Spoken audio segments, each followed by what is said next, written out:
بسم اللہ الرحمن الرحیم نحمده ونصلي ونسلم علی رسولہ الکریم اما بعد۔ خواتین کے لیے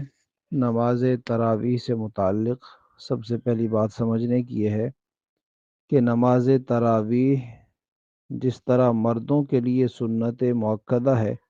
اسی طرح عورتوں کے لیے بھی سنت مؤکدہ ہے، یعنی ادا کرنا ان پر بھی لازم ہے۔ دوسری بات کہ عورتوں کی جماعت یعنی امام بھی عورت ہو، اس کے پیچھے مقتدی بھی ساری عورتیں ہوں، اس طرح سے وہ نماز اور تراویح ادا کریں، وہ قرآن پاک سنائے، بظاہر بہت اچھا عمل ہے، لیکن شریعت کی نظر میں یہ بجائے ثواب کے گناہ ہے،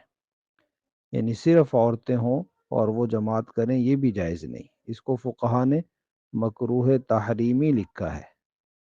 تو بجائے ثواب کے گناہ ہوگا۔ لہٰذا درست طریقہ یہ ہے کہ عورتیں یا تو اپنے گھر میں انفرادی طور پر اس نماز کو ادا کریں، یا پھر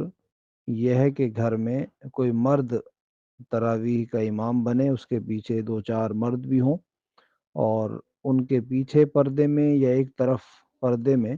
خواتین بھی شامل ہو جائیں، تو یہ سب سے بہتر طریقہ، آسان طریقہ ہے۔ جماعت کے ساتھ بھی ادا کریں گی، قرآن پاک بھی سن لیں گی اور شریعت کے تقاضے بھی پورے ہو جائیں گے۔ بعض دفعہ نابالغ بچے کو امام بنا دیا جاتا ہے خواتین کے لیے، تو یہ بھی جائز نہیں ہے، بلکہ اس طرح نماز نہیں ہوگی۔ اب ایک سوال یہ آتا ہے کہ بعض بچیاں حافظہ ہیں، قرآن پاک انہوں نے حفظ کیا ہے، تو اب اگر نہ سنائیں تو یاد نہیں رہتا، تو اس کے لیے حکم یہ ہے کہ وہ اپنے گھر میں اپنے گھر کی خواتین کو اگر نماز پڑھا دیں، قرآن پاک سنا لیں، تو اس کی اجازت ہے ضرورت کے درجے میں، لیکن محلے کی عورتوں کو، اپنی رشتہ دار عورتوں کو، اوروں کو دعوت بھی نہ دیں اور اجازت بھی نہ دیں، تو پھر اس کی گنجائش ہے۔ اور دوسری شرط یہ ہے کہ ان کی آواز کسی غیر محرم مرد تک نہ پہنچے، تو یہ شریعت کا تقاضا ہے۔ دیکھیے، تراویح تو سنت نماز ہے، فرض نماز جو 5 وقتہ روزانہ کی نماز ہے وہ فرض ہے، اس کے لیے حکم یہ ہے کہ عورت مسجد میں نہ جائے بلکہ اپنے گھر میں نماز ادا کرے۔ چنانچہ مشہور حدیث مبارکہ ہے، نبی پاک صلی اللہ تعالی علیہ وآلہ وسلم نے فرمایا کہ عورت کی وہ نماز جو اس کے کمرے میں ادا کی جائے وہ افضل ہے اس نماز سے جو صحن میں ادا کی جائے، اور پھر جو اس کے چھوٹے کمرے میں، اندر کے کمرے میں جو نماز ادا کی جائے وہ افضل ہے، بہتر ہے اس نماز سے جو بڑے کمرے میں ادا کی جائے۔ اسی طرح اور بھی بہت سی احادیث میں اس بات کی ترغیب ہے، حکم ہے کہ عورتیں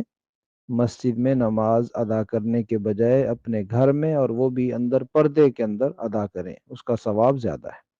تو ظاہر سی بات ہے، جو بھی ہم نے نیک کام کرنا ہے وہ ثواب کے لیے ہی کرنا ہے، تو اس طریقے سے کیا جائے جس میں ثواب زیادہ ہے۔ تو یہ اچھی طرح سمجھ لیں کہ دین اپنی خواہش کو پورا کرنے کا نام نہیں ہے، بلکہ اللہ تعالیٰ کا حکم اور اللہ کے پیارے حبیب صلی اللہ علیہ وآلہ وسلم کا مبارک طریقہ، وہی دین ہے، وہی شریعت ہے، اسی میں فائدہ ہے۔ ام المومنین سیدہ عائشہ صدیقہ رضی اللہ تعالی عنہا نے اپنے زمانے میں، نبی علیہ الصلوۃ والسلام کے بعد کا زمانہ، صحابہ کرام کا زمانہ، بالکل جس کو خیر القرون کہا گیا، بہترین زمانہ، پاکیزہ دور، اس وقت فرما دیا تھا کہ اگر آپ صلی اللہ علیہ وسلم اس وقت عورتوں کو دیکھ لیتے تو ان کو مسجد میں آنے سے منع فرما دیتے۔ تو اس لیے وہ احادیث کے جن میں ذکر کیا گیا کہ عورتیں جایا کرتی تھی نبی علیہ السلام کے زمانے میں،